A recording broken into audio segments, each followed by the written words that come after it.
All right, speaking with Greg Anderson, Pro Stock. I was saying beforehand, I think I know you. I think I should be coming over for Thanksgiving dinner. Yeah, you're always welcome, by the way. And yeah, we've had a lot of run-ins at the Las Vegas Motor Speedway, and that's a good thing. I've had a lot of great success. I love coming here, and certainly love when I get a chance to talk to you guys. That means you did good. That does mean that you did good.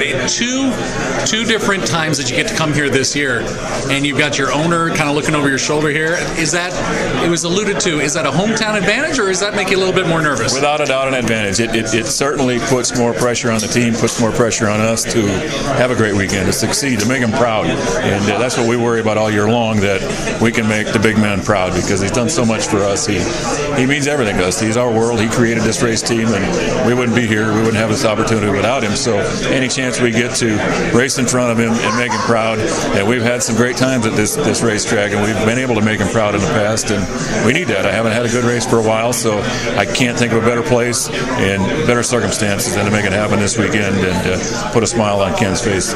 You said beforehand that you're thinking maybe your season starts in April. Not a good start to the year. What kind of adjustments can you make as the year goes on?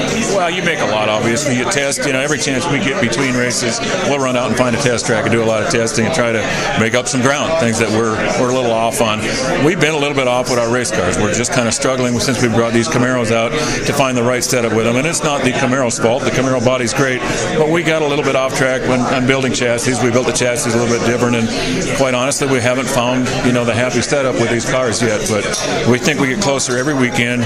What you're going to have this weekend, you're going to have our first chance this year, 2013, of running in heat, hot, sunny racetrack. We've had, basically mine shaft conditions everywhere we've been this year, which is great. It's a lot of fun, but it'll be a whole new ball game this weekend. And it seems like that first one you get of the season, everybody it almost seems like they forget how to race. And you'll see a lot of people, struggling to make consistent runs this weekend because of that. We spend so much time on, through the winter, testing through the winter with cool conditions, and then we come to the first three races and have the same type of thing. When you get to that first track that's hot, now it's like, ooh, we forgot. We got to make all these changes. So it takes you a little while to get the hint and remember how you did it before. But for that reason, you'll see a lot of interesting runs, and it really comes back to the crew chiefs then. They got to get in their books, and they got to make that move beforehand, because obviously in drag racing it's sudden death. You don't get a chance after you screw up, so you got to make sure you make that right move before the run. Now let's take people behind the scenes of a NHRA press conference, and I want to ask you the bigger faux pas: to leave your phone on and have it ring as you leave the table, or, believe it or not, that same guy comes to me at a press conference, he'll remain nameless, but he goes, "Can I borrow your pen?"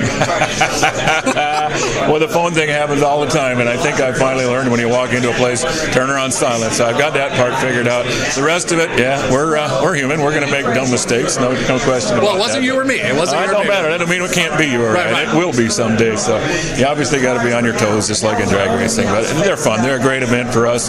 We have a blast. It's great to see you guys away from the racetrack, and to get a chance to talk to the general public over, through the media, and tell them what a great event it is and how they need to get out to that racetrack. That's what we need to be doing, because the more people we can get to that race, the more people see what a great product NHRA drag racing is. And it truly is. It's just a matter of getting people to the race, to the event, and they'll see, this is the coolest sport ever. And it is my son's, he's now 12 years old, just turned 12. It is my son's favorite sport to go to, and the primary reason, at that age, he likes football, he likes baseball, he likes everything, he likes NASCAR. But you guys, as they say, you guys can actually, there's interaction, and there's, those are the cars that are racing down there, and I think that is a true strong suit of the NHRA. It is, and you don't see that in other motorsports. You can't get near the drivers, you can't get near the race cars. You can get within a foot of every race car that runs down that racetrack, and it is the real race car that runs down that racetrack. You can talk to the drivers, you can get autographs, you can do whatever you want to do up close and personal. And we love that part. That's absolutely what we think we've got going over other motorsports, and I'll be darned if we want that to change. We love that, and we want to keep that going forever. So everybody is more than welcome. Come on down, come on right up front, get a close look at what we do and who we are. Friday, Saturday, Sunday, LBMS.com. We'll see you there. See you there.